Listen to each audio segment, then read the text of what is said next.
আসসালামু আলাইকুম বন্ধুরা, সবাই কেমন আছেন? দেখতে পাচ্ছেন তো আমি একটা ওয়ার্কশপের ভিতরে আছি। তো এখন আমি মিগ ওয়েল্ডিং মারবো। মিগ ওয়েল্ডিং মারার জন্য প্রস্তুতি নিচ্ছি। দেখতে পাচ্ছেন এটা মিগ বা এমআই ওয়েল্ডিং বলা হয়।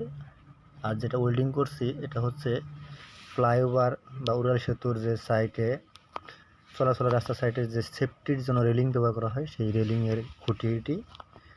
তো এটা রানিং ওয়েল্ডিং মারতে হয়, এটা কোয়ালিটি জব। তো যারা বিদেশ যেতে চান ওয়েল্ডিং শিখে, তাদেরকে বলছি যাদের টাকা পয়সা আছে তারা ট্রেনিং সেন্টারে কাজ শিখতে পারেন, কিন্তু যারা নিম্ন শ্রেণী বা মধ্যবিত্ত ফ্যামিলির ছেলেপেলে যারা, তারা ট্রেনিং সেন্টারে কাজ না শিখে কোনো একটা প্রজেক্টে বড় একটা কোম্পানিতে ঢুকে কাজ করেন, তাতে আপনার টাকাও বাঁচবে এবং মাস শেষে স্যালারি পাবেন, আপনি নিজেও চলতে পারবেন, আপনার ফ্যামিলিও চলতে পারবে। 6 মাস 1 বছর কষ্ট করলে আপনি সুন্দর কাজ শিখতে পারবেন। আর যে অভিজ্ঞতা অর্জন করবেন এটা ট্রেনিং সেন্টার পাবেন না কখনো। তো সবাই ভালো থাকেন, সুস্থ থাকেন। আল্লাহ হাফেজ।